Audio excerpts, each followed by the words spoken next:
দর্শক, সংবিধান সংস্কার সহ ৪৮ দফা প্রস্তাবনা দিয়েছে জাতীয় ঐকমত্য কমিশন। এই প্রস্তাবনা দেওয়ার পরে রাজনৈতিক দলগুলোর মধ্যে বড় ধরনের আমরা মতপার্থক্য দেখতে পাচ্ছি। বিএনপি এটিকে বলছে প্রতারণা, জামাত এবং এনসিপি এটিকে প্রতারণা না বললেও তারা যে সন্তুষ্ট সেটি নিয়েও তারা খুব বেশি খোলাসা কথা বলেনি। তবে গণভোট নিয়ে রাজনৈতিক দলগুলোর মধ্যে একটি বড় ধরনের মতপার্থক্য রয়েছে। কেউ বলছে নির্বাচনের দিনই গণভোট হবে, আবার কেউ বলছে নির্বাচনের আগে গণভোট করতে হবে। এতে বাংলাদেশের রাজনীতিতে বড় ধরনের একটি মানে সম্ভাবনা নয়, সংকটপূর্ণ একটি জায়গা দেখা যাচ্ছে। আমরা এই জন্য আলোচনার বিষয় ঠিক করেছি অনড় রাজনীতি, অনিশ্চিত গন্তব্য। আমাদের সাথে আলোচনায় উপস্থিত আছেন অ্যাডভোকেট আবু হেনা রাজ্জাকী, রাজনীতি বিশ্লেষক, এবং একটু পরে আমাদের সঙ্গে যুক্ত হবেন আবু নাসের মোহাম্মদ রহমতুল্লাহ, বিএনপির কার্যনির্বাহী কমিটির সদস্য। জনাব আবু হেনা রাজ্জাকী, আপনাকে অসংখ্য ধন্যবাদ। একটা বিষয় যে এই যে মানে একটা মানে একজন মানে বিশিষ্ট আইনজীবী স্বাধীন মালিক একটা বক্তব্য দিয়ে শুরু করি। তিনি বলেছেন যে এই জুলাই সনদে যা আছে সেটি বুঝবার মতো ক্ষমতা বাংলাদেশের 20% মানুষেরও নাই, আর যতগুলো পেজ আছে এগুলো পড়ার সুযোগও নাই। আর এটি নিয়ে যে এখন গণভোট হওয়ার কথা পরে, গণভোট করা হচ্ছে আগে, এটি পুরো বিশ্বর যে নজির আছে সে নজির এখানে ভঙ্গ হয়ে যাচ্ছে। এই বিষয়টা দেখছি বলবেন? নজির ভঙ্গ মানে বলছে যে সবসময় সংবিধান যে সংশোধনের জন্য যদি এর বেসিক স্ট্রাকচার চেঞ্জ করেন, যদি গণভোটের প্রয়োজন হয়, গণভোট হয় পরে, এখানে করা হচ্ছে গণভোট আগে। ধন্যবাদ আপনাকে এবং যারা আমার আজকের আপনার জিটিভির দর্শক শ্রোতা সবাইকে আমার শুভেচ্ছা। এখন প্রশ্ন হচ্ছে যে কথাটা আপনি বলেন, স্বাধীন মালিক সাহেবরে আমি শ্রদ্ধা রেখে বলছি, উনি বলতে চাচ্ছেন সেটা হলো যে নদীর ন্যায় গণভোট হয় পরে। ভালো কথা, আমি ওনারটা তর্কের খাতিরে ধরে নিলাম। দুনিয়াতে কখনো হয়নি বলেছে। দুনিয়াতে কখনো হয় নাই বলে যে এখন হবে না এমন তো কোনো কথা নাই, 1 নম্বর। 2 নম্বর হলো আপনি দুনিয়া নিয়ে ভাবেন না, আপনি আপনার রাষ্ট্রটাকে নিয়ে ভাবেন। যেই রাষ্ট্রে যে পরিস্থিতি বিরাজ করতেছে আমাদের গত 14-15 মাস যাবত, পৃথিবীতে এইরকম ঘটনা বিরাজমান কয়টা দেশে আছে? আপনি বলেন, গত পরশুদিন একজন ডিআইজি পালাইছে। You just tell me. একজন ডিআইজি গত পরশু পালাই গেছে, তার নাম এহসানুল্লাহ, জানেন নিশ্চয়ই। জানি। আপনি এখনো যখন প্রশাসনের দায়িত্বশীল পদের লোক পালিয়ে যায়, তাহলে আপনি নির্বাচনের পরিস্থিতি আসে বলে মনে হয় আপনার কাছে? 1 নম্বর। 2 নম্বর যদি আপনি ধরেন, সে পালাইলো কেন? এখন পর্যন্ত তো আমার জানা মতে তার বিরুদ্ধে কোনো অভিযোগ হয়েছে বা আইসিটিতে কোনো অভিযোগ হয়েছে আমাদের নলেজে আসে নাই। তাহলে তিনি অনুমান করতে পারতেছেন কিছু একটা হইতে পারে, অথবা সরকারকে ভয় পেতেছেন। কথার কথা বলছি, নাহলে আপনি পালাবেন কেন? এবং প্রজাতন্ত্রের কর্মচারী এইরকমই হওয়া উচিত যার সরকারকে ভয় পাবে। সরকারকে ভয় পাওয়া প্রশাসনের নৈতিক, আমি বলবো এটা অবশ্যই উচিত। ভয় মানে বিনা কারণে না, তোমাকে বুঝতে হবে যে তুমি প্রজাতন্ত্রের চাকরি করো।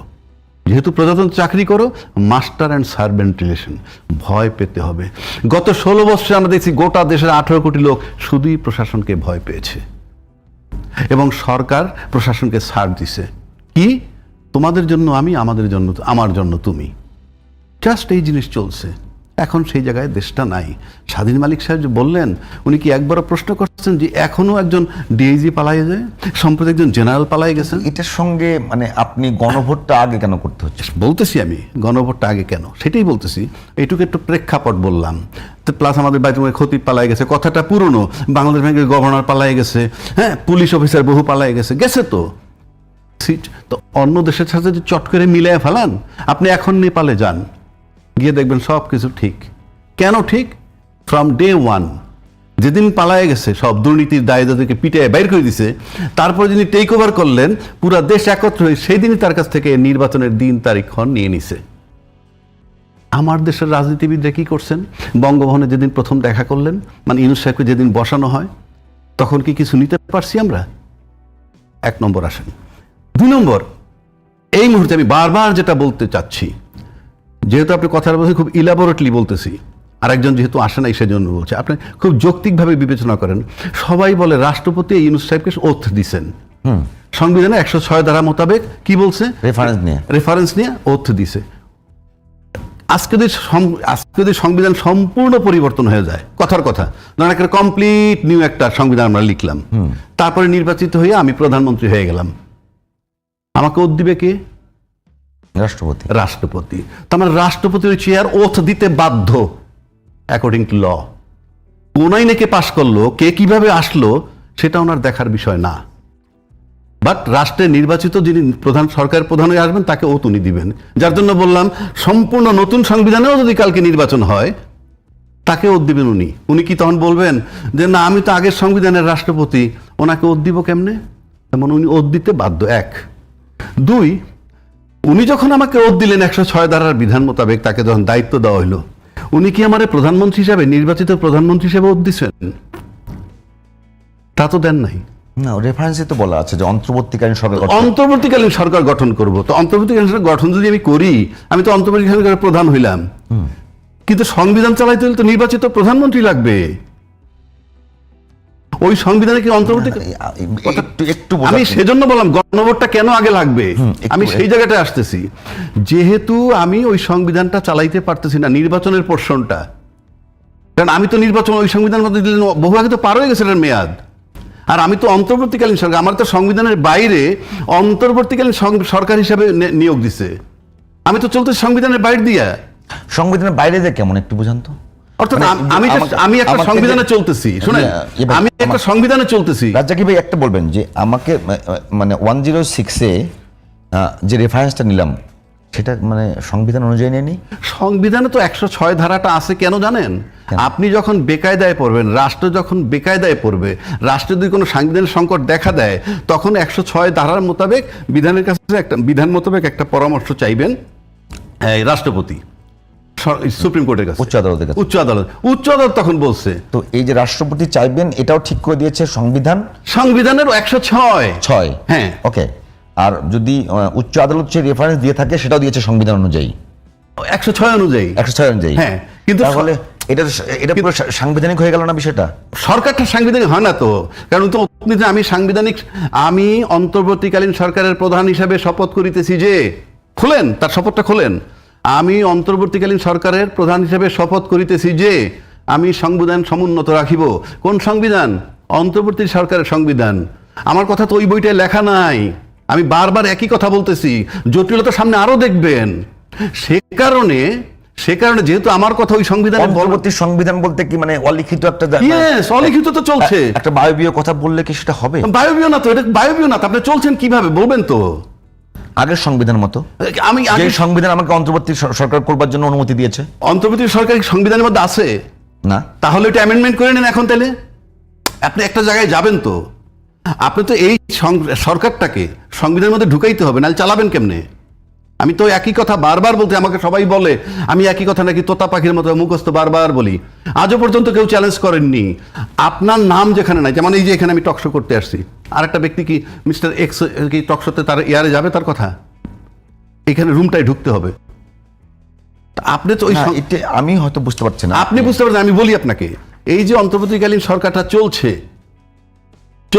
আমি বারবার বলছি, এর আগেও বলছি, জুলাই ঘোষণাপত্র যেদিন হইল সেদিনও কিন্তু এটার বৈধতা দিতে পারতো।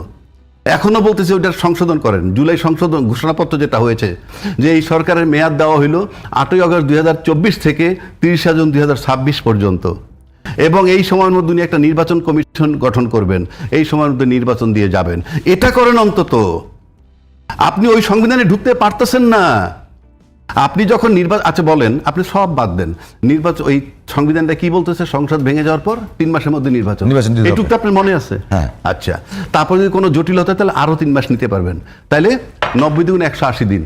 তারপরে কি বলা আছে? যখন মন চায় তখন দিয়েন না। তাহলে উনি ফেব্রুয়ারি 26-এ নির্বাচন দিবে কেমনে? ফেব্রুয়ারি উনি অলরেডি সংবিধানের বাইরে চলে গেছেন। আর বললামই তো, চলে গেছে। নো ওয়ে, সংবিধানের বাইরে, সরকারও বাইরে, নির্বাচন কমিশনও বাইরে। সে কারণে আপনি যেহেতু জুলাই সনদের আইনি ভিত্তি চাচ্ছেন, এই জুলাই সনদের আইনি ভিত্তি ছাড়া আপনি নির্বাচন করতে পারবেন না। ওই জুলাই সনদের আইনি ভিত্তি আসলে ওইটার আলোকে আপনি নির্বাচন করতে পারবেন। আর সেক্ষেত্রে গণভোট বলেন আর যাই বলেন, ওইটার অ্যাপ্রুভাল প্রথম। তাহলে আপনি যদি একই দিনে করেন, কোন আইনে নির্বাচনটা করতেছেন? নির্বাচন করার সময় কিন্তু বলতে হয় নির্বাচন করার সময় বলতে হয় সিম্পল বুঝে নেন, সংবিধানের এত অনুচ্ছেদ মোতাবেক আমি নির্বাচনী তফসিল ঘোষণা করিতেছি। এই সংবিধানে কোথায় আছে যে আপনার যখন মন চায় তখন নির্বাচন দিবেন? দেখাইতে হবে তো। আমি আবারও বলছি, সংবিধান, অন্তর্বর্তীকালীন সরকার চলছে, তার এটা বায়বীয় সংবিধান বলতে পারেন। বায়বীয় সংবিধান বলতে কি, যেহেতু লিখিত রূপ নাই, যেভাবে আমি বলছি, যেভাবে ইউনূস সাহেব বলছে, সবাই মানছে, একটা লোকও চিৎকার করলো না সংবিধান মোতাবেক নির্বাচন দিতে হলে 3 মাসের মধ্যে নির্বাচন দিবেন। কেন বলেননি? কেন বলেন নাই? কেন? কারণটা কি? No option. আপনি বলতে চাচ্ছেন যে যেহেতু আগে নির্বাচনটা হয়, আমি কোন বিধানে মানে যাব? আগে গণভোট যদি হয়, হ্যাঁ, মানে তখন বৈধতা পাবে। তখন বৈধতা পাবে। কেন? গণভোট মানেই তো জুলাই সনদের আইনি ভিত্তি। তাহলে জুলাই সনদ পাশ করলো কে? সেটা তো জনগণের দাবি। গণভোটে যাচ্ছে, কোনো সংবিধান লাগবে না, কোনো সংবিধান লাগবে না, গণভোটে যাবে। গণভোট তো মানে নরমালি কি, সংসদ পাশ করবার পরে সেটা যদি বেসিক স্ট্রাকচারে হিট করে তখন গণভোট। তো এখন তো আপনি সেই সংবিধানটা চালাইতে পারতেছেন না। আপনি গণভোট বাদ দেন, আপনি সব বাদ দেন, আপনি এই সংবিধানটাই বসে থাকেন। এই সংবিধান মোতাবেক আপনি কিভাবে নির্বাচনটা দিবেন? 90 দিন পার হয়ে গেছে, তারপরে 90 দিন পার হয়ে গেছে, তারপরে আপনি ফেব্রুয়ারি 26-এ নির্বাচন দিবেন কিভাবে? ধরুন সংবিধানের মানে সংবিধানের যে রেস্ট্রিকশন ছিল সেটা আমরা পার হয়ে গেছে, এখন যদি পরবর্তী সংসদ এসে সংসদ পর্যন্ত যাবেন কেমনে আপনি? আপনি ওই সংবিধান বাদ, ওইটা পার হয়ে গেছেন, আপনার মন মতো নির্বাচন করে তারপর সংবিধান করবেন। এইটা যদি আপনি পারেন তাহলে গণভোট আপনি করতে পারবেন না। আপনি সংবিধান যেহেতু আপনি থেমে গেছে, আপনি পারতেছেন না। আপনি যে গণভোট প্রয়োজনীয়, এটা বলেন তো, গণভোটটা কেন প্রয়োজনীয়? এখন আসেন, সংবিধান বলতেছে সংসদ নির্বাচন হওয়ার পর গণভোট। সেটা কখন হয়? যেমন গত আমাদের বেগম খালেদা জিয়ার সময় 91-তে উনি গণভোট প্রেসিডেন্সিয়াল থেকে সেইটা উনি নির্বাচনের পর পার্লামেন্টে উত্থাপন করছেন। সেইটা নির্বাচনের পর প্রথমে পার্লামেন্ট পাস করছে, তারপরে গণভোট করে অ্যাপ্রুভাল। এটাই ওয়ার্ল্ড ওয়াইড সিস্টেম। এইটাই ওয়ার্ল্ড ওয়াইড সিস্টেম। আপনার যখন থাকবে না, জটিলতা থাকবে। এখন আপনি কিভাবে নির্বাচনটা করবেন? শূন্যের উপরে আপনি বলেন না। আপনি সিম্পল দেখেন, আপনি 8 আগস্টে মনে করেন 8 আগস্ট 2024-এ ওত নিছেন ইউনূস সাহেব, ধরেন ওই দিনই সংসদ ভাঙছে। ওই দিন থেকে 3 মাস ধরেন 7ই নভেম্বর 2024, এর ভিতরে আপনি নির্বাচন দিবেন। সেটাই যদি না হয় আরো 90 দিন যোগ করেন, তাহলে আমি যদি আপনার পুরো কথাটা একটা ইয়েতে আসি, যদি নির্বাচনের দিন গণভোট হয় সেক্ষেত্রে গণভোট হোক, কিন্তু আপনি একই দিনে নির্বাচনটা করতেছেন কোন আইনে? না, আমি বলতেছি না, আমি বলতেছি ওই জাতীয় নির্বাচনের দিন, আমি হয়তো শব্দ ভুল করছি, জাতীয় নির্বাচনের দিন গণভোট হলে সেটি আইন সিদ্ধ হয় না। অবশ্যই হবে না। আপনার সংসদ নির্বাচনটা আইন সিদ্ধ হবে না, গণভোটটা আইন সিদ্ধ হবে। কিন্তু আপনি যে সংসদ নির্বাচনটা করতেছেন সেটা তো আইন সিদ্ধ হবে না। এই জন্য গণভোট আপনাকে আগে করতে হবে। গণভোট আগে কইরে এই জুলাই সনদের আইনি ভিত্তি নেবেন, তার আলোকে আপনি নির্বাচন করবেন। আমরা একটু, যেহেতু আমাদের সঙ্গে যুক্ত হয়েছেন আবু নাসের মোহাম্মদ রহমতুল্লাহ, বিএনপির কার্যনির্বাহী কমিটির সদস্য, জাতীয় কার্যনির্বাহী। রহমতুল্লাহ ভাই, আমাদের আজকে আলোচনার বিষয় অনড় রাজনীতি, অনিশ্চিত গন্তব্য। প্রত্যেকটি রাজনৈতিক দল তার অবস্থানে একদম অনড় আছে। তবে একটা বিষয়ে বিএনপি যে মানে জুলাই সনদ যে সুপারিশ করা হয়েছে বাস্তবায়ন পদ্ধতি নিয়ে, সেটি নিয়ে বিএনপির বক্তব্য যে জনগণের সঙ্গে একটা প্রতারণা করা হয়েছে, এবং এটা নিয়ে বিএনপি কোনো শক্ত অবস্থানেও যাচ্ছে না, শুধুমাত্র সমালোচনা করে বসে আছে। এখন প্রশ্ন হলো, বিএনপি এমন অভিযোগ করছে যে পুরো সামাজিক যোগাযোগ মাধ্যমে এই বিষয়টাকে নিয়ে একটা নৈরাজ্য সৃষ্টি করা হচ্ছে, যেটি দেশকে একেবারে নৈরাজ্যের দিকে নিচ্ছে। এখন প্রশ্ন হলো, যে ঐক্যমত্য কমিশন বিএনপির সঙ্গে প্রতারণা করলো, জনগণের সঙ্গে প্রতারণা করলো, সেই ঐক্যমত্য কমিশনের প্রধান হলেন ডক্টর মোহাম্মদ ইউনূস। এরকম কারো অধীনে কি সুষ্ঠু নির্বাচন সম্ভব বলে মনে করে বিএনপি? ধন্যবাদ আপনাকে, আপনার আমাদের সম্মানিত সহ আলোচক মণ্ডলী, আলোচক মহোদয়। আমি ওনার আলোচনা খুব মনোযোগ সহকারী শেষের দিকে এসে শুনছিলাম। দেশটাকে তো আসলে 5 তারিখের পরে একটা মহল তারা মনে করেছিল যে একটা দুর্বল গভর্নমেন্ট যতদিন পর্যন্ত ক্ষমতা থাকে ততদিন পর্যন্ত তারা জনগণের সমর্থন ছাড়াই ক্ষমতার স্বাদ উপভোগ করবে। আমাদের অ্যাডভোকেট সাহেব যেটা বলছিলেন যে আপনি 3 মাসের মধ্যে কেন নির্বাচনটা করলেন না, 3 মাসে যদি না পারেন 6 মাসে কেন করলেন না? ওই সময় এমন একটা পরিস্থিতি তৈরি করা হয়েছিল যে কেউ যদি নির্বাচনের কথা বলে তাহলেই তাকে যেন সাঁড়াশি আক্রমণ করা হতো, মনে হয় যে নির্বাচন চাওয়াটাই একটা পাপ। কেউ কেউ বলতে শুরু করলেন যে এত বড় একটা অভ্যুত্থান এটা কি শুধু নির্বাচনের জন্যই হয়েছে? কিন্তু আমরা ভদ্রলোকেরা ইনিয়ে বিনিয়ে বললাম যে না, তাই তো। এগুলি বলেই কিন্তু আমরা সর্বনাশ করেছি। অ্যাবসলিউটলি একটি নির্বাচন ছাড়া এই সরকার অন্য কোনো কাজ ছিল না। এই পরিষ্কার কথাটুকুন আমরা ভদ্রতাজনিত কারণে করি নাই। এই ভদ্রতাজনিত কারণে না বলার কারণে দেশের বড় ধরনের একটা ক্ষতি হয়ে গেছে। ক্ষতিটা কিরকম? ক্ষতিটা হচ্ছে, ধরেন আজকে এই যে এক এক সময় এক একটা টালবাহানামূলক ইস্যু সামনে নিয়ে আসা হচ্ছে।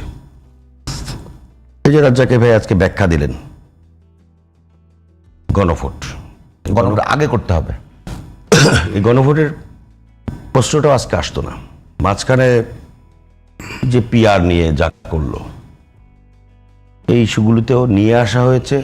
এক এক সময় এক একটা ইস্যু সামনে নিয়ে আসা হয়েছে, জনগণের দৃষ্টিকে ভিন্ন খাতে নিয়ে যাওয়া, এবং এই সরকারের যে মূল এজেন্ডা সেই এজেন্ডা থেকে তাকে সরিয়ে নেওয়া হয়েছে। সরকারের আমি বলবো প্রধান উপদেষ্টা থেকে শুরু করে উপদেষ্টা মণ্ডলীও একটু আরাম আয়েসে একটু মজা নিচ্ছিলেন। তারাও কিন্তু বিভিন্নভাবে হেলে দুলে বলতেছিলেন যে নির্বাচন কিসের, বিচার ছাড়া নির্বাচন হবে না, তারপরে কি হবে না, সংস্কার ছাড়া নির্বাচন হবে না। ভাই সংস্কার আপনি কি করবেন? আপনি যে সংস্কার কমিশন বলছেন, ঐকমত্যের কমিশন বলছেন, তারা থাকে কোথায়? তারা কি বাংলাদেশের নাগরিক? হ্যাঁ, বাংলাদেশের জন্মসূত্রে নাগরিক। তাদের সারাটা জীবন তারা কোথায় পার করেছেন? তারা তো তারা বাংলাদেশের মানুষের পালস বোঝেন। এই বিদেশি নাগরিকগুলো রাজনৈতিক দলগুলোর সামনেই তো সরকার গঠন করেছে। হ্যাঁ, ওইটাই তো বললাম যে তখন আপনারা কোনো কথা বলেন নাই কেন? আমরা কথা বলি নাই কেন সেটা তো আপনিও বোঝেন, আমরাও বুঝি। আমরা চেয়েছিলাম দেশটা যাতে অরাজকতা সৃষ্টি না হয়, সবাই মিলে ফ্যাসিবাদ বিরোধী যে শক্তিগুলো আছে সেই শক্তিগুলো আলাপ আলোচনার মধ্য দিয়ে একটা স্থিতিশীল পর্যায়ে আমরা যেতে পারবো। কিন্তু ফ্যাসিবাদ বিরোধী শক্তির নামে কিছু অপশক্তি এবং একটি মহল, আমি বলবো একটি মহল, সবগুলো মিলে একটি মহল, তারা চাচ্ছিল না দেশটা নির্বাচনের দিকে যাক, দেশটা একটি গণতান্ত্রিক বাংলাদেশে রূপান্তরিত হোক। তারা চেয়েছিল তারা যেরকম ভাগ বাটোয়ার মধ্য দিয়ে আরাম আয়েসে জীবনযাপন করছে, ভাগ বাটোয়ার মধ্য দিয়ে দেশ পরিচালনা করতে চাচ্ছে, সেই ভাগ বাটোয়ার অংশীদার হিসেবে তারা থাকুক। যার কারণে আপনি আজকে যে গণভোটের প্রশ্ন এসছে, রাজ্জাকি ভাই বলতেছিলেন যে সংসদের আগে গণভোট করতে হবে। এই যে ঐকমত্য কমিশন রিয়াজুল হক সাহেবের নেতৃত্বাধীন, না একটা কথা বলি, মানে যদি আমাকে এই কথাটা শেষ করতে দেন। বলেন প্লিজ। সকল রাজনৈতিক দলের সঙ্গে যখন আলোচনা হচ্ছিল যে এই যে জুলাই সনদ, এই জুলাই সনদ আইনি ভিত্তি দেওয়ার জন্য গণভোটের প্রয়োজন,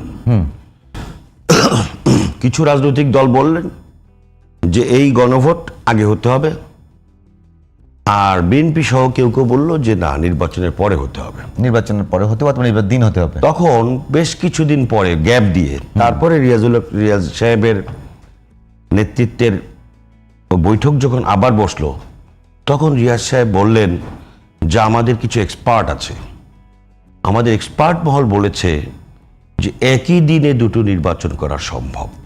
এটা কিন্তু বিএনপির প্রস্তাব না, একই দিনে নির্বাচন করা, তার বক্তব্য।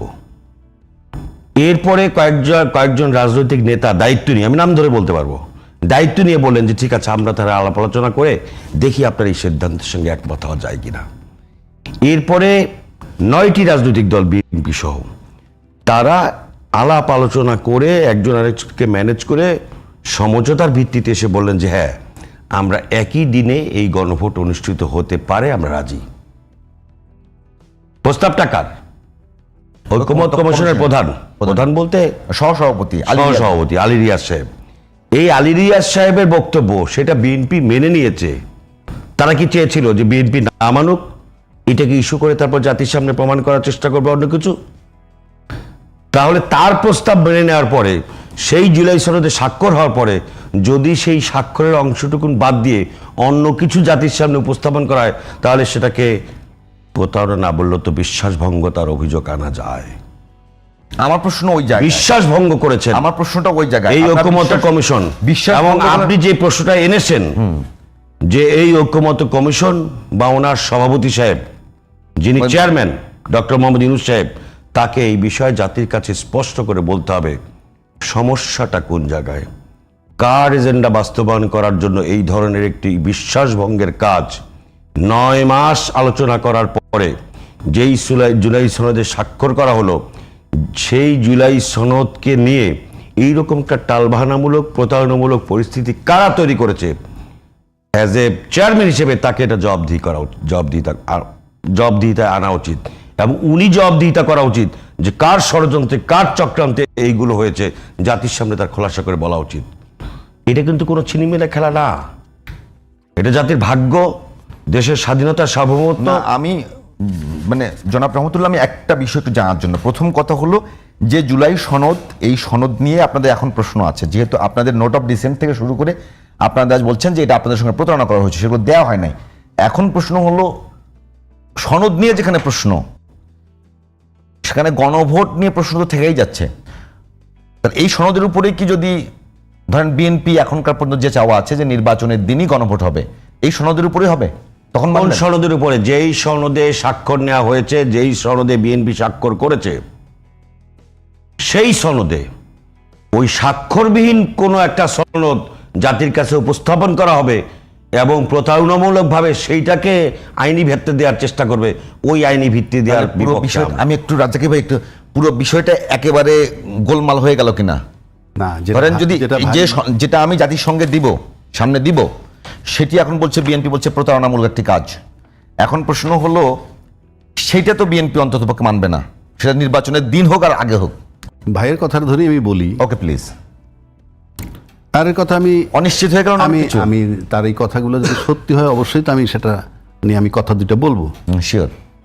1 নম্বর হলো 7 মাস ধরে আপনারা আলোচনা করেছেন, 9 মাস 7 মাস বা 9 ফেব্রুয়ারি থেকে, কি সংস্কার এবং ঐক্যমত্য হওয়া, বেসড অন রিফরমেশন, ঐক্যমত্যে আসবেন, এই হলো আলাপ। এই আলাপ করতে করতে করতে করতে আপনি একটা খসড়ায় পৌঁছাইলেন। তারপরে যখন এটা চূড়ান্ত হইল, খসড়াগুলো আপনারা দেখছেন, নোট অফ ডিসেন্ট উনি দেখ, আমি দেই, আপনি দেন, সবাই দিছি, সমর্থন করছি, দ্বিমতও আছে। এবং উনি যে কথাটা বললেন, ওই সনদের ভিত্তিতে তারা নির্বাচন করতে রাজি, যেটায় তারা স্বাক্ষর করছেন।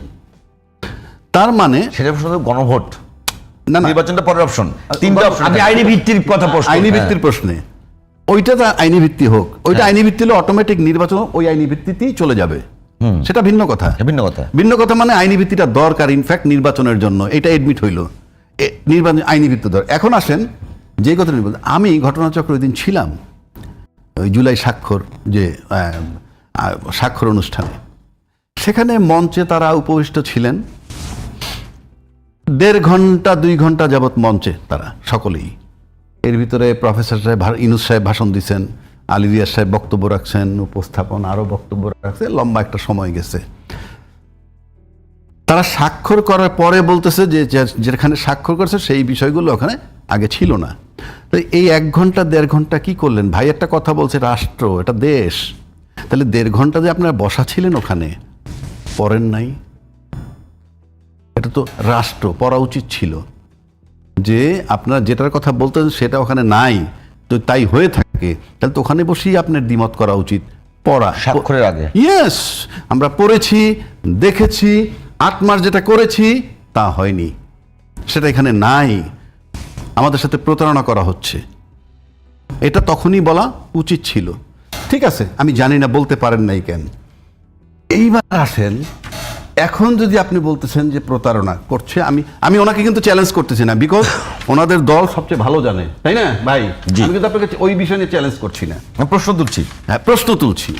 এইবার আসেন, রাজনীতিতে এত বড় একটা পাকা দল যারা ক্ষমতায় ছিল, আপনি প্রতারিত হইলেন, যদি প্রতারিত হয়ে থাকেন সেটা কিন্তু আপনার রাজনৈতিক বিবেচনায় নিলে এটাও আপনার পরাজয় বা ব্যর্থতা। আপনি যদি বলেন সরল বিশ্বাসে গেছেন, সরল বিশ্বাস বলতে কিছু নাই তো। সরল বিশ্বাস বলতে কিছু নাই। কেন নাই আমি বলি, সরল বিশ্বাসে একসাথে আন্দোলন করছেন যে দলকে নিয়ে, সরল বিশ্বাসে যে দল কিনে জোট বানাইছেন, মন্ত্রীও বানাইছেন, আজকে আবার তাদের বিরুদ্ধে মনে করেন আন্দোলন চলছে। আন্দোলন করুক, এটা নিয়ে আমার মাথা ব্যথা নাই। এখন প্রশ্ন হচ্ছে, এই যে প্রতারিত হইলেন বিএনপি, এখনো কেন জোরালোভাবে এটার কৈফিয়ত চাওয়া হচ্ছে না, কিংবা কি করণীয় তাদের? আমি খালি প্রতারণা করছে বলে বসে আছি, আমি আবার নির্বাচন চাচ্ছি। এই যে সরকার, বর্তমান সরকার যদি এত বড় একটা প্রতারণা করতে পারে, রাখেন, তাহলে নির্বাচনের দিন কি হইতে পারে? নির্বাচনের দিন এর চেয়ে বড় প্রতারণা হইতে পারে। সুতরাং আপনাকে এখনই সিদ্ধান্ত নিতে হবে কি করবেন, এই প্রতারণার রিকাভারি কি, আর এই প্রতারণার বিষয়টা উন্মুক্ত করেন। তবে এই ভাই একেবারে একটা বড় প্রশ্ন তুলেছেন, যেটা আমিও করেছিলাম, আমরা এটাই শুনবো রহমতুল্লাহ ভাইয়ের কাছে একটা বিরতি নিয়ে আসি। রহমতুল্লাহ ভাই, একেবারে প্রশ্নটা এটা যে এত বড় প্রতারণা আপনাদের চোখে ধরা পড়লো, তাহলে নির্বাচন, তারপরে সেই প্রতারণা বিষয় নিয়ে আপনারা এখন পর্যন্ত জোরালো কোনো অবস্থান নিচ্ছেন না, এবং এইরকম প্রতারকের অধীনে নির্বাচন, সেটা কতখানি সুষ্ঠু হবে?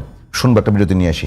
বিজ্ঞাপন বিরতির পর আবারও ফিরে এলাম সংবাদ সংলাপে। এতক্ষণ সঙ্গে থাকবার জন্য আপনাদেরকে অসংখ্য ধন্যবাদ। দর্শক, আমরা কথা বলছিলাম অনর রাজনীতি, অনিশ্চিত গন্তব্য। আমাদের সাথে আলোচনায় আছেন রাজনীতি বিশ্লেষক অ্যাডভোকেট আবু নাসের রাজ্জাকি ও জাতীয় নির্বাহী কমিটির সদস্য বিএনপি জনাব আবু নাসের মোহাম্মদ রহমতুল্লাহ। আমরা বিরতির আগে কথা বলছিলাম অ্যাডভোকেট আবু নাসের রাজ্জাকির সঙ্গে। এখন বিরতিতে যাবার আগে একটা প্রশ্ন করেছিলাম জনাব আবু নাসের রহমতুল্লাহ আপনার কাছে, যে সরাসরি প্রতারণা ধরা পড়লো যে সরকারের, যে ঐক্যমত্য কমিশনের, তারপর তাদের মানে ওপর নির্বাচন নিয়ে আস্থা কেন? বিএনপি কি মানে মনে করছে যে এই সরকার থেকে সুষ্ঠু একটি নির্বাচন সম্ভব, নাকি বড় ধরনের জালিয়াতি হওয়ার সম্ভাবনা আছে? জি, একটু স্পর্শকাতর প্রশ্ন, খুবই স্পর্শকাতর প্রশ্ন। এটা মনে হয় যে দলীয় নীতি নির্ধারক পর্যায়ে আমি কেউ না। আমি আবারও বলতে আপনাকে সহযোগিতা করি। আপনাদের স্ট্যান্ডিং কমিটি একজন বৈঠক সদস্য আছেন বাবু গয়েশ্বর চন্দ্র রায়, তিনি বলেছেন জুলাই সনদ ইস্যুতে বিএনপি প্রতিবাদের পথ বেছে নিলে বর্তমান সরকার টিকতে পারবে না। পরিস্থিতি মোকাবেলায় ধৈর্য ধারণ করে এই সরকারের অধীনে অবাধ সুষ্ঠু নির্বাচনের প্রত্যাশা করি। তাহলে মানে যত অপকর্ম করে করুক, যা ইচ্ছা তা ইচ্ছা করুক, আমার একটা নির্বাচন লাগবে, এরকম কিছু বিএনপির অবস্থান? ফ্যান, আপনার বিয়ের পরে কিছু এমন একটা বিকলাঙ্গ সন্তানও যদি জন্মগ্রহণ করে, সেই সন্তানটাকে কিন্তু বাবা মা ফেলে দেয় না। ও আমার সন্তান, কোথায় ফেলে দেব? ও হাঁটতে পারে না, চলতে পারে না, ওষুধ খেতে পারে না, ডাক্তার বলতেছে বাঁচবে না, তারপরেও কিন্তু ওকে বুকে আগলে রাখার চেষ্টা করে, যদি বেঁচে থাকে, যদি কোনোদিন আব্বু ডাক দেয়, যদি কোনোদিন আম্মু বলে ওঠে। আমাদের তো এই রাজনীতিতে কি আপনারা এরকম মানে এইরকম কমনীয় এবং নমনীয় পজিশনে আছে? এই সরকারের ভাই, বিরোধিতার জন্যই যে বিরোধিতা না, এটা দিয়েই তো আপনারা বুঝে নিতে পারেন যে বিএনপি কোন রাজনীতি করে।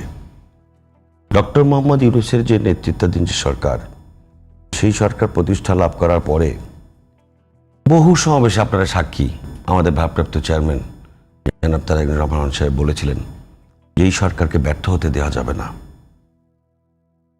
বহুবার বলেছেন, কিন্তু একের পর এক ব্যর্থতার পরিচয় তারা দিয়ে এসছে।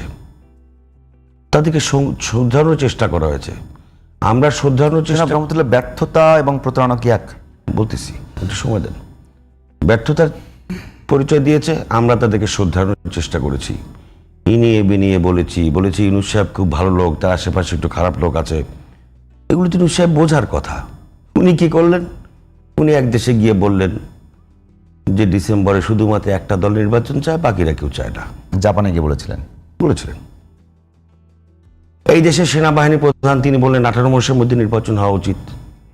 বিদেশে থেকে ওনার প্রেস সেক্রেটারিকে দিয়ে উনি বলালেন যে না, কে বলছে 18 মাসে নির্বাচন হবে। আপনি দেখেন আরেকটা দেশে গিয়ে উনি বললেন যে ছেলেপেলেরা একটা দল করছে, রাজনৈতিক দল, ওদেরকে একটু হাত পাখা ডানা এগুলি মেলার সুযোগ দেওয়া উচিত। এই একটা কাজও তো ওনার না ভাই। তারপরেও আমরা বোঝানোর চেষ্টা করেছি।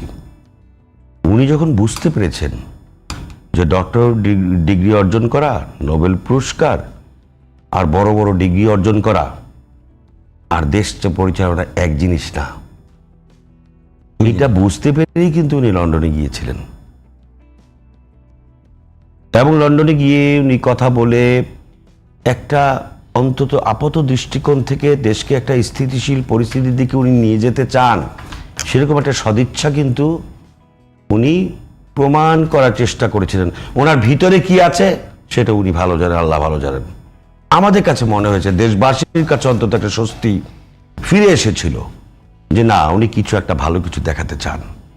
কিন্তু তারপর থেকে এই যে ঐকমত্যের কমিশন আপনি বলেন, আমি যে ঘটনাটা আপনাকে বললাম, আপনি এটা ঘটনাটা প্রমাণ করে দেখেন যে ওনার প্রস্তাবের কারণে, রিয়াজ সাহেবের প্রস্তাবের কারণে বিএনপি এবং অন্যান্য রাজনৈতিক দল একই দিনে আপনার গণভোট এবং জাতীয় নির্বাচন সেটা মেনে করতে নিয়েছেন। রাজি হলেন। সেইখান থেকে সরে আসা কোনো ভদ্রলোকের পক্ষে সম্ভব? মিনিমাম কমিটমেন্টওয়ালা কোনো বিজ্ঞ, কোনো মেধাবী লোকের পক্ষে সম্ভব? আপনি বলেন, জাতীয় সংসদ নির্বাচন ও গণভোট একই দিনে আয়োজনের ব্যাপারে কয়টা বিষয় আছে? একটা হলো যে অর্থ সাশ্রয়। একই দিনে 2 ভোট সম্পন্ন করা গেলে সরকারের প্রায় 3,000 কোটি টাকা বেঁচে যায়। এখানে অ্যাডভোকেট আপনি বলেন, তারপর আমি বলবো। সাহেব আছেন, আমি নিজে, আপনি বলবেন আপনারটা বলবেন, আমি নিজে গত বৃহস্পতিবার দিন ব্যাংকে গিয়ে আমার নিজের কিছু জমানো টাকা, সেখান থেকে বললাম যে আমাকে কিছু টাকা দেন। দিতে পারেনি। স্যার আপনি আসছেন, কি করব, আমাদের এই অবস্থা। মানে- শোনেন, এটা না, মানবিক দৃষ্টিকোণ থেকে বলেন, একজন মহিলা, আমি প্রেগনেন্ট, আমি হসপিটালে ভর্তি হবো, আপনি আমাকে বলেছেন এই সপ্তাহে আসতে, আমার কি করবেন আপনি? বলছেন আমি বলতে পারি না, আমাকে কিছু টাকা দেন, আমার হসপিটালে ভর্তি হতে পারবে, আমি আপনাকে জানাবো। কবে জানাবেন? আমি বলতে পারি না। একটা ব্যাংকের ম্যানেজার, খোদার কসম করে বলতেছি আমি, সাথে সাথে একজন ভদ্র মহিলা বলছে স্যার আমার 2টা চেক, আমার হাজবেন্ডের চেক, আমার চেক, আমাকে কিছু টাকা দেন। বলছে আমি বলতে পারি না। সেই দেশে আপনি 2টো নির্বাচন করবেন 3 মাসের ভিত্তিতে? অ্যাবসলিউটলি জাতীয় নির্বাচনকে ক্ষতিগ্রস্ত করা, জাতীয় নির্বাচনের গুরুত্বকে নষ্ট করে দেওয়া, এবং বাংলাদেশের মানুষের ভোটের কোনো মূল্য নাই, এই মূল্যহীন প্রমাণ করবার জন্যই আজকে জোর করে গণভোটের এই আওয়াজ তোলা হয়েছে। বাংলাদেশের মানুষের সঙ্গে ওই ফেসবুকের আওয়াজ আর যে তথাকথিত এক এটা কারা তুলছে? কারা করছে সেটা ভিন্ন, সেটা সরকার আমার নাকি রাজনৈতিক দলগুলো? আমার খোঁজার দায়িত্ব না তো, এটা যেই করুক, করছে তো সবাই তো বুঝতে পারতেছে যে রাতের বেলা হঠাৎ করে দেখে না, হানা মনে হয় যে হানা ভোট শুরু হয়ে গেছে। রহমতুল্লাহ ভাই, একটু একটু একটু আমার বক্তব্য হচ্ছে কোন অবস্থায় যদি গণভোট আয়োজন করতে হয়, উনি বলেছেন গণভোট আয়োজন করতে হবে আগে, বিনয়ের সাথে আমি সেটা বিরোধিতা করি। গণভোট যদি আয়োজন করতে হয়, আমাদের দেশে অর্থনৈতিক প্রেক্ষাপট, সামাজিক প্রেক্ষাপট, রাজনৈতিক প্রেক্ষাপট, সমস্ত প্রেক্ষাপটে এবং সিদ্ধান্ত অনুযায়ী, ঐকমত্য কমিশনের যে সিদ্ধান্ত, সেই সিদ্ধান্ত অনুযায়ী একই দিনে জাতীয় নির্বাচন এবং গণভোট, এর বাইরে অন্য কিছু করার সিদ্ধান্ত নেই। একটা প্রশ্ন তুলেছেন, বিএনপি কি এভাবেই করে যাবে? হ্যাঁ, আমার সন্তান তো, আমার রক্তে গড়া, আমার স্বপ্নের এই সরকার, এই সরকারকে আমি ওই এত সহজে তাকে আমি ফেলে দিতে চাই না, তার বিরুদ্ধে আন্দোলনও করতে চাই না। রাজ্জাকি ভাই, একেবারে একেবারে কড়া প্রশ্ন যে বিষয়টা উঠেছে বিএনপির পক্ষ থেকে, যে মানে এত বড় ক্ষয়ক্ষতি হবে যেখানে অর্থ বাঁচানোর একটা অপশন আছে, তারপরেও জাতীয় নির্বাচনের দিন কেন করতে যাচ্ছে না অনেকে? ইভেন সরকারের একটা ভেতরে একটা অংশ অভিযোগ আছে, এবং জামাত তো সরাসরি অবস্থান নিয়েছে যে মানে না, উনি তো গত রাত্রি আরো 3 দিন আগের দিন এক রাত্রি সরাসরি বলেছেন। অবস্থান নিয়েছে, এবং সরকারকে তারা বলেও দিয়েছে যে কারো চাপের কাছে মাথা নত করলে ডক্টর ইউনূস জনগণের পক্ষে যে উনি হিরো ছিলেন, জিরো হয়ে যাবেন। এখন প্রশ্ন হলো, শুধুই কি বিষয়টা এরকম যে শুধুমাত্র অর্থ অপচয় বাঁচানো, নাকি এখানে আমার কাছে নির্বাচনটা আগে হলে বড় ধরনের কোনো সমস্যা ক্রিয়েট হয়? আমার কাছে ব্যক্তিগতভাবে, আমার কাছে, আমি তো সারা দেশের জনগণের কথা বলতে পারবো না, আমার কাছে আমি বলছি, এগুলো আমার কাছে গ্রহণযোগ্য কথা মনে হয় না। কারণ বাংলাদেশে মানুষকে কে কতটুকু সম্মান করে ওগুলো আমাদের দেখা। তাদের দলের ভিতরে যদি এখন দেখেন, টপ সিনিয়র নেতার সাথে মিড লেভেলের নেতাদের ব্যবহার, আচরণ টিভির পর্দায়ও দেখি, বডি ল্যাঙ্গুয়েজ অনেক কিছু আমরা দেখি। কাজে কত সম্মান কে কাকে এগুলো আমাদের বোঝা আছে, কারণ ভাই এই আবহাওয়া আমি বড় হয়েছি। এগুলো গল্প, কতটুকু সম্মান আমরা করি কাকে আমরা দেখি তো। তাতে সমস্যা কি? আমার দলের লোক আমাকে সম্মান করলো না, তাতে তো সমস্যা নাই তো, সেটাই তো আমি বলতেছি। আপনি এখন এটা বানাইছেন, একটা ইউনুস সাহেবকে আমি সম্মান করি, দরকার নাই তো আপনার সম্মান করার। আপনি তো দেশটাকে ভাবেন, রাষ্ট্রকে ভাবেন, জনগণকে ভাবেন, সব কিছু ভাবেন। কিসের ইউনুস আমার? কিসের? কারণটা কি? কেন আমি নমনীয় হব তার প্রতি? আপনাকে কনফার্ম করতে হবে, ইয়েস মিস্টার ইউনুস সাহেব, you are losing this things. এবং আমি আরো 4 মাস অপেক্ষা করবো কেন? আজকে 7 মাস 8 মাস আপনি অপেক্ষা করলেন কেন? Get lost. কেউ তো বলেননি। আমার এত সফট কর্নার, আবার দেশের টাকা বাঁচানো। আরে যখন যে সরকার বাংলাদেশে ছিল, বাংলাদেশের অর্থনীতির বাজেট যে সাইজের, সেই সাইজ মোতাবেক সব সময় লুটপাট হয়েছে, সব সময় লুটপাট হয়েছে বাজেটের সাইজ অনুযায়ী। আয় যখন 50 তখন 30 টাকা লুট হয়েছে, আয় যখন 50 লাখ তখন 30 লাখ লুট হয়েছে, আয় যখন 50 বিলিয়ন 30 বিলিয়ন লুট হয়েছে। তা আপনি এখন এত দরদি দেশের টাকা বাঁচানোর জন্য আপনি আইনি ভিত্তি নিয়ে যাবেন না? আপনি নির্বাচনটা দিতেছেন কোন আইনে সেটা এখন পর্যন্ত কেউ ক্লিয়ার করতে পারেন নাই। বুঝবেন তফসিল দিতে যাওয়ার সময়। আপনি গণভোটে 3000 কোটি টাকা খরচ হবে তো কি হবে? কি 300 কোটি টাকা 400 কোটি টাকা পিয়ন মারছে, এখনো নাকি এনসিপির ছেলেরা পেলেরা প্রচুর টাকা কামাইতেছে। তারপরে উপদেষ্টাদেরকেও কোটি না 100 কোটি টাকা কামাইতেছে। এই লেভেলেই কামায়, আর কোনো লেভেলে কামাই নাই।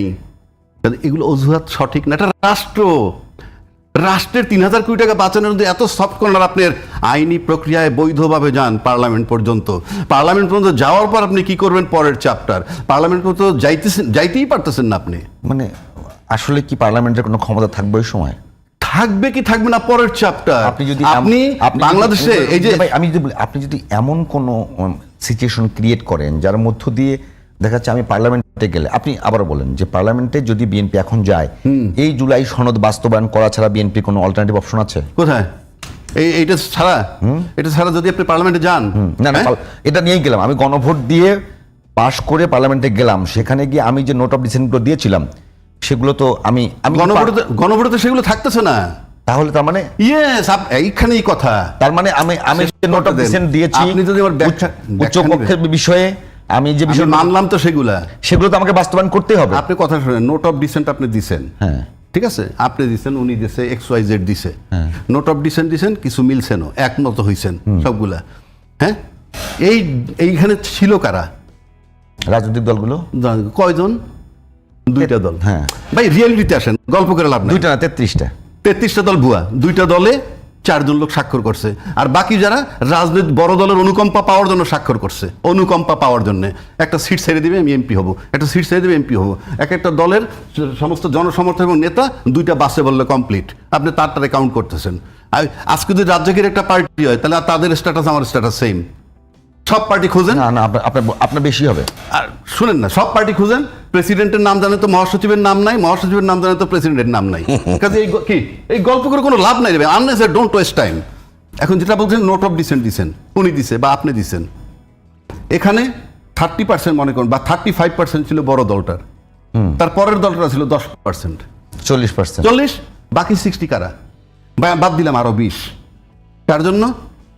পতিত সরকারের আর এবং জাতীয় পার্টি মিলাইয়া, ঠিক আছে, 60 বাদ দিলেন। আর 40 যে তারা দলবিহীন জনগণ। দলবিহীন জনগণের কাছে তো আপনি নোট অফ ডিসেন্ট সব পাঠাইতে পারবেন না, বিকজ তাদের প্রতিনিধি নাই। 1, 2, ঐক্যমত্য যদি আসতেই পারতো তাহলে তো আর গণভোট লাগতোই না। গণভোটে আপনি যখনই পাঠাবেন নোট অফ ডিসেন্ট থাকবে না। আমি আবার এখন সমস্যা তো ওই জায়গায়, নোট অফ ডিসেন্ট দেবেন না, আমার এটা পাস হয়ে গেল। গণভোটের নিয়মে তো তাই রে ভাই। আপনি কি গণভোটের নিয়মে 84টা পর্বে আর দিবেন? জুলাই সনদের আইনি ভিত্তি চান কি চান না, হ্যাঁ বা না, দ্যাট ইজ গণভোট। সাধারণ মানুষ কি মানে সাধারণ মানুষ কিচ্ছু বোঝে না তো করতেছেন। পৃথিবীর সব দেশে সাধারণ লোক লেখে না, সংবিধান লিমিটেড লোকে লেখে। ওই দিন তো স্টেজে গেলাম, দেখলাম তো মাত্র 25 দিনে 50টা লোক, তার ভিতরে 4টা লোক ইম্পর্টেন্ট, যারা লোক জনসংখ্যার রিপ্রেজেন্ট করে, বিএনপি আর জামাত। 4টা লোকে স্বাক্ষর করছে, 20 কোটি লোকের সিদ্ধান্ত। বিষয়টা কি এরকম যে আপনি আইনি মারপ্যাচে ফেলে আমি যেটা চাই না সেটা বাস্তবায়ন করা? আইনের মারপ্যাচ না তো, এখানে একটা বিধানে চলবেন তো। আপনি তো বলতেই পারতেছেন, আপনি নির্বাচনটা দিতেছেন কোন বিধানে? সংবিধান কি বলছে যখন মন চায় তখন নির্বাচন দেন? এটাকে বলেন না আমাকে, জনাব রহমতুল্লাহ। তাহলে তো সবসময় এইভাবেই চলবে, তাহলে তো সংবিধান থাকা না থাকা ইকুয়াল। থাকা না থাকে অর্থ আছে নাকি? এই বিষয়টা একটু আপনি তো বিধান না মানেন। এক মিনিট সময়, তারপর অন্য একটা বিষয় নিয়ে একবার কথা বলে শেষ করবো। কোন আচ্ছা, আরেকটা কথা বলি, শেষ করে দিই। ভাই একটা কথার জবাব দিতে হয় আমার। এই যে বিদেশি লোকেরা আইসে এখানে 7 বছর 7 মাস 8 মাস রাজত্ব করলো, ফ্রম ডে ওয়ান আপনি জানেন বিদেশে গেলেন কেন? না, প্রশ্ন আমি করেছিলাম। যাবেন না আপনি? ওকে, আমরা ওই যে রহমতুল ভাই একেবারেই যদি ভাই যে প্রশ্নটা তুলেছে যে এখানে যা রাজনৈতিক দলগুলো ছিল তারা তো বাংলাদেশের 100% মানুষের প্রতিনিধিত্ব করে না, তো সুতরাং আপনি যে নোট অফ ডিসেন্ট দিচ্ছেন সেটাও কি তাদের সামনে দিব? আমি তো দলবিহীন। তর্কের খাতে কিন্তু অনেক কিছুই তর্কে নিয়ে আসা যায়, বাস্তবতা। ঠিক আছে, আমরা আলোচনায় যাই, কিছু আসে কিনা। ভাই উনি উকিল সাহেব মনুষ্য কালো কোট পড়ছে, আপনি কি জন্য কোট পড়ছেন? আপনার কোট পড়ার দরকারটা কি গরমের মধ্যে? তর্কটা লাগাই দিলাম একটা প্যান্ট, সেটা ভিন্ন জিনিস। আপনি বলতেন 3,000 কোটি টাকা। আমি বললাম ব্যাংকের ম্যানেজারকে পা ধরে বলতেছে যে আমি প্রেগনেন্ট, আমাকে হসপিটাল ভর্তি হতে হবে, আমার ব্যাংক টাকা দিতে। উনি বলতে টাকা কোনো ব্যাপারই না। কোন ব্যাংক বলেন তো এটা? আমি কোন ব্যাংক আমি ওপেন বলবো কেন? আপনি আসেন। না বলেন। না আমি প্রমাণ করে দেবো। না, আমি কেন বলবো? না, ওই আছে কেউ একটা ব্যাংক আছে, ওইটা কেন বলবো? আমরাও জানি মানুষের 32 বিলিয়ন ডলারের রিজার্ভ তো। আমি তো আরেকজনের রেফারেন্স দিয়ে বলি নাই, আমি নিজে বলছি। নিজে আমার ছাপার। নিজের আচ্ছা কথা। আচ্ছা, ঠিক আছে।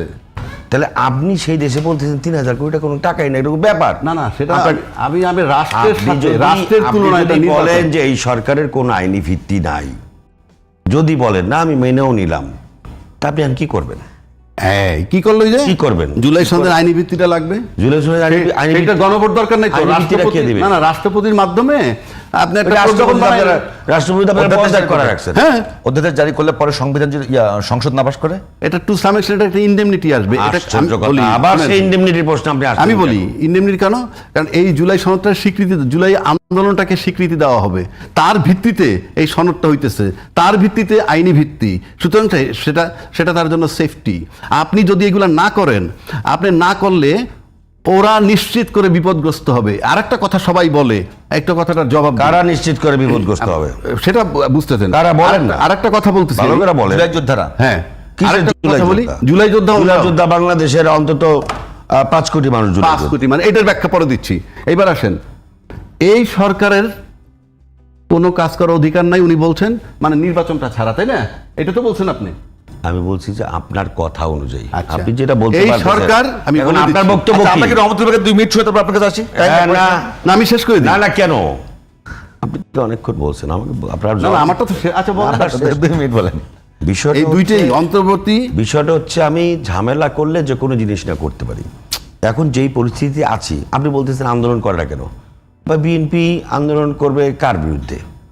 আমি তো আবার বললাম যে একটা দুর্বল গভর্নমেন্ট, তারা দেশটাকে পরিচালনা করছে, দেশের জনগণ মেনে নিচ্ছে তাদেরকে। আপাতত অন্তত একটা পিরিয়ড উনি নির্বাচনটা দিয়ে সুন্দরভাবে একটা গণতান্ত্রিক বা নির্বাচিত প্রতিনিধির হাতে গঠন করে দেখ, সরকারটা তুলে দেখ, যারা নির্বাচন বিজয়ী হবে। তার প্রতারণা করবে না নির্বাচনে? তো নির্বাচনে প্রতারণা করবে কিনা সেটা তো তারা বুঝবে, সেটা তো আপনার আমার টেনশন করা এই মাত্র প্রতারণা করছে অলরেডি। প্রতারণা করছে। প্রতারণা বলতে এইখানেই কথা। যেই প্রতারণাটা তারা করেছে সেই প্রতারণাটা তো আপনি ধরিয়ে দিয়েছেন। এখন তো তারা আবার একটু সতর্ক হতে মনে হয় সতর্ক হওয়ার চেষ্টা করতেছে। এটা কারেকশনটা কি? এটা আমি মনে করি তাদের জুলাই সনদের কারেকশনটা কি? আমি এখন নির্বাচন গণভোট সব বাদ দিলাম, জুলাই সনদ নিয়ে যে প্রতারণা করছে, এই প্রতারণার কারেকশনটা কি? ঠিক করতে হবে। ঠিক করতে হবে বলতে ঠিক করতেই হবে, এর তো কোনো বিকল্প নাই। হ্যাঁ, এর তো কোনো বিকল্প নাই। আপনি তো বলতেছেন মানে যে আমি আপনার কাছে জমি বিক্রি করলাম যে দাগে, আপনি অন্য দাগ তুলে নিয়েছেন, দাগ তো ঠিক করতে হবে। হ্যাঁ, দাগ ঠিক করতে হবে। হ্যাঁ, সেই দাগ ঠিক করার জন্য কি করতে হবে? তো সরকার তো তার বিরুদ্ধে মিছিল করতে হবে। সরকার, আপনারা যে স্বাক্ষর করেছেন, হ্যাঁ, আপনারা যে স্বাক্ষর করেছেন, যেই দাগে জমি বিক্রি করেছেন, সরকার অন্য দাগ তুলে নিয়েছে, যেটা আপনার বাড়ি ভিটা। তো এখন সেটা ঠিক করবেন কিভাবে? সেটাকে ঠিক করতে হবে তো। ক্লেম করতে হয়, ক্লেম যে আমার এটার মধ্যে প্রতারণা হয়েছে, আমি মামলা করলাম, ক্লেম তো অলরেডি হয়েছে। এখন ক্লেমের পরে দেখা যাক না তারা রিভিউ করে কিনা, তারা সংশোধিত হয় কিনা। সংশোধন না হলে তাহলে আপিল হবে। পরেরটা পরে চিন্তা করতে হবে। এখনই আমার এটা নিয়ে চিন্তা করা দরকার। একদম শেষ, আপনার কথা শেষ, আর শেষ 2 মিনিট আপনার। শেষ 2 মিনিট বলতে বারবার সবাই বলে অন্তর্বর্তীকালীন সরকারের এই আইনি রূপ দেওয়ার কিছু নাই। পিওরলি অন্তর্বর্তীকালীন সরকারটা পূর্ণাঙ্গ সরকার, একদম কমপ্লিট সরকার বলতে যা বোঝায়, পরিপূর্ণ সরকার বলতে যা বোঝায়, any decision can be taken by him. If it is for the betterment of state and its people. আর এই অন্তর্বর্তীকালীন সরকার, যে আলোচনাটা হচ্ছে এই এতদিন, অন্তর্বর্তীকালীন এখন কাছে আমাদের সরকারের খালি মনে বাইরে হয় কি যদি জানেন? কোনো সরকার চিন্তা করা হয়, হ্যাঁ। সেটা ষড়যন্ত্রের অংশ, সেটা ঠিক সেটাও আছে। এক ধরনের সেটা ঠিক আছে। ষড়যন্ত্রের চিন্তা ভাবনা করা অন্তর্বর্তীকালীন হচ্ছে। সরকারটা অতএব নিয়ে এই সবাই ভাবতেছে কি জানেন? সরকারকে একই দিনে জাতীয় নির্বাচন এবং গণভোট আয়োজনের সুযোগ করে দিতে হবে।